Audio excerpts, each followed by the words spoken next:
Hello, everyone. Welcome to part 16 of Castlevania Symphony of the Night. Oh, yeah. So, it's going to be actually pretty exciting when we get to the inverse castle this time, because for once, I'm actually kind of looking forward to that part. As I say, for once, because normally I just don't. Hi, holy water you. Haha. Eh, run at that. Yeah. Yeah. Come on. Oh, it's what these guys draining the health like nothing else. Oh, well, they're gone. That punch attack, as I mentioned before, like where he throws the sword at the very end, that sword attack, I suppose, the better word for it, is a pretty interesting one overall, but it just doesn't do any damage, so it's like, what's the point?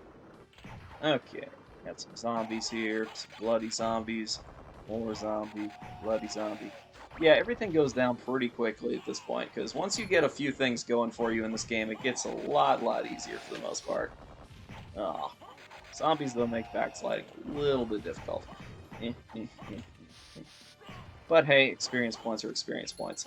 The way it's actually structured is it's all done on a curve in this game. So with every bit you have for experience points, it's done on a curve. So it's all relative to Alcart's level. So when you initially beat up zombies, they're an actual like seemingly a challenge or something like that. So that's why it's initially difficult, but give it later in the game and it's no longer difficult, so it wouldn't really make sense to give you level ups every time you beat simple enemies, so they do it relative to Alcart's level.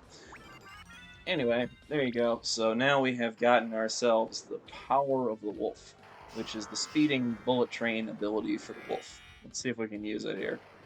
So it's like three directions and X or something. um, um, let's see. I know I can do this. So I always find this trick a little difficult. Let's see. So there's the bark power. Wing smashing is pretty simple, but this run thing I believe is using X. So it's like, there we go. I was doing it for a second. Ah, and it's like sideways this way. Uh, there's an X and then run. X and then run. Um, Come on. It looks really cool when you do it right. So it's like,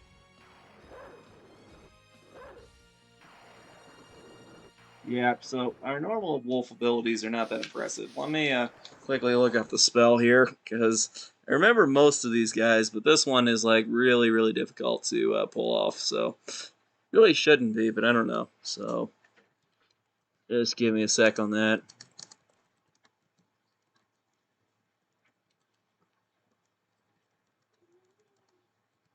Wolf spell. Okay, the wolf charge is down, diagonal, sideways, and then attack. I was thinking backwards was in it for some reason. So it works like this. So it's down diagonal. Um, let's see. Let's do it. So down diagonals. Um, down diagonal. Down diagonal. Down diagonal. Come on. This should not be this hard. So it's like So it's like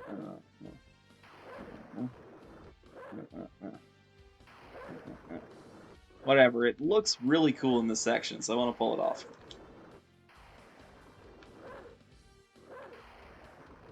Oh, come on.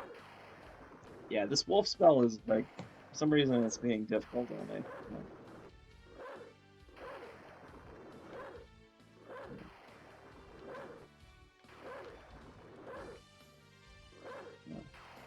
Should only be a quarter turn or something like that. There we go. Okay, here we go. Yes, that's it. Okay. Doesn't that look cool? Yeah. Translate a ton of magic to use it, but hey, it is what it is, right? Okay. So it's like a quarter turn. Um, Come on. Okay, I can do this a second time, I'm sure, running into this room, right? But I don't have like any magic to use for it.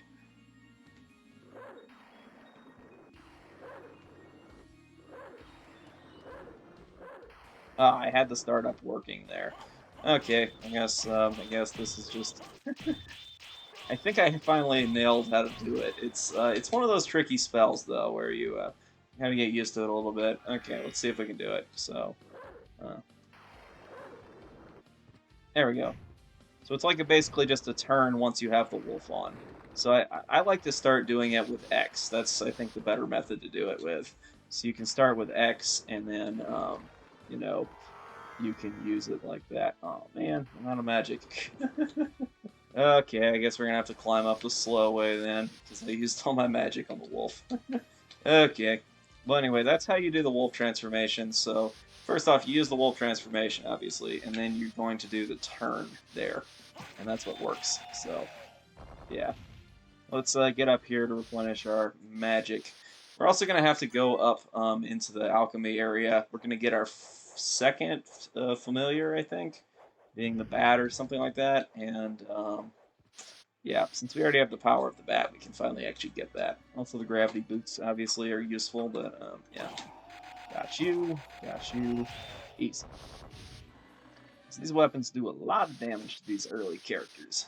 Yeah. Okay, let's do a little wing smash action. Remember, I can prove I can actually do spells. No, there we go. Sometimes spells are easier in this game than you might think. Sometimes you overthink them, and a lot of the time you underthink them, and it's just like that. But yeah, so hmm, finally beating up on some red skeletons. Really wish there was some way to get rid of these guys permanently, but tis the way the game's designed. Hey, axe to the face, a little not nice here. But yeah, so the inverted castle for the longest time was my mortal enemy in this game, just because I didn't realize all the special weapons you could have in there. But there's so many good weapons you can get a hold of that make it actually not as bad as I was thinking it was. Okay, so there we have the skill of the wolf, which I think is just about speeding up the charge time or something. Uh, no, give me my holy water back. Uh, let's just exit here.